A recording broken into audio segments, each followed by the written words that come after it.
minutes. Brought to you by Bell Canada.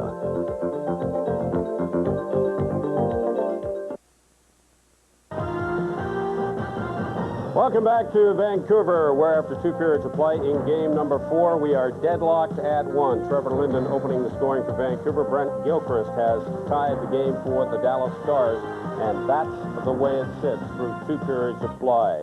At the World Hockey Championships in Italy today, reason for the Canadian fans to celebrate as George Kingston looks on. The Finns opened the scoring. Esa Kessinen puts it behind Bill Ranford. Kessinen in the perfect position at the right time. That goal coming in the 3rd period. Now the Canadians come back to tie it. Luc Robitaille with the perfect pass to Rob Brind'Amour. That ties the game at 1. 4th goal of the championships for the Campbell River native, Rob Brind'Amour. It was a big one. They go into overtime. Now Sanderson gets an overtime breakaway. Millis makes the big save there on Sanderson, so they go to the shootout. Now a chance for Luc Robitaille to win it right here.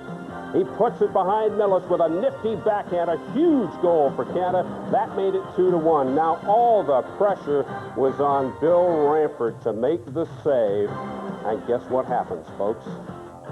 The Finn tries. Ranford with the big save, and Canada ends 33 years of frustration at the World Championships with a big 2-1 win over Finland. Ranford, the big star with the save, but it was Luc Robitaille who scored the winning goal for Canada as they win it today. And Brian Burke, as a hockey fan, you've got to be pleased with that turn of events in Italy. Oh, it's great. Congratulations to George Kingston and Hockey Canada and to all the players, especially Luc Robitaille. It was a big day.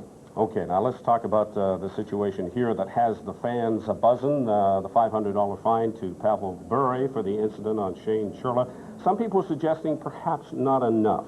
Well, it's the maximum amount I can fine a player under the present collective bargaining agreement is $500. And anyone who doesn't think that's a lot of money, I agree. That's something that we are going to have to push for in the next collective bargaining agreement to increase fining authority in matters involving discipline. But right now, that's the maximum I can fine the player. I'm sure you can see the logic of the argument. Pavel Bure makes over $1 million a year. A $500 fine for something like that isn't going to cut it.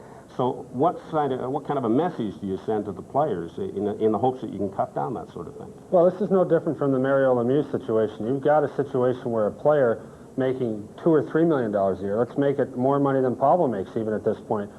The maximum he can be fined is $500, and that's cab fare to some of these guys. That's not a lot of money. But the option is that only 2 alternatives I have available are to fine the player $500 or suspend him.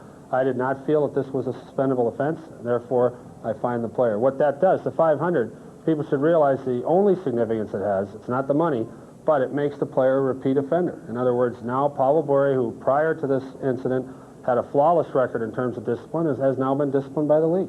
Brian, let's talk about the other side of the argument. Pavel Bure being one of the league's superstars, does he get special treatment in this particular case?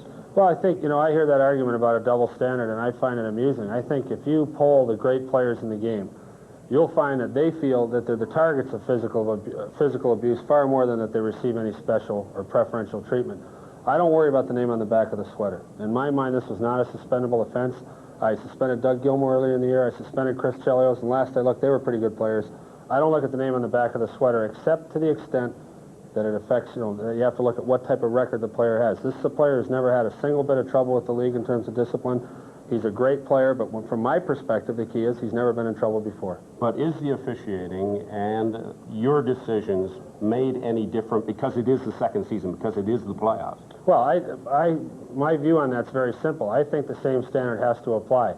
I get tapes all the time, and we only act on maybe 20% of the tapes we get, probably less.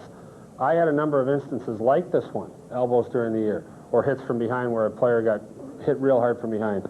If it's a borderline case, the player does not get suspended. The system has to favor the player. In other words, if there's any doubt, the player does not get suspended. That's the way it works, and the standard is no different in the playoffs. I talked to League Commissioner Gary Bettman the other night in Dallas, and he said that he wants to improve the officiating next season. What does he mean by that, and what does that mean for you? What do you have to do to improve the officiating? I think we can improve the officiating, and that's a mandate that I have from Gary Bettman and from the general managers. However, I want to make one point clear. Our officials are the finest officials in the world of pro sports. This is the hardest sport to officiate in professional sports, and our officials do a great job. Not a good job, a great job. That being said, I believe our techniques of coaching and improving officials are greatly outdated in terms of, I've compared what the NFL does to develop its officials. Instead of, like, for instance, tonight, our old way would be the supervisor would come in and criticize the officials for everything they did wrong.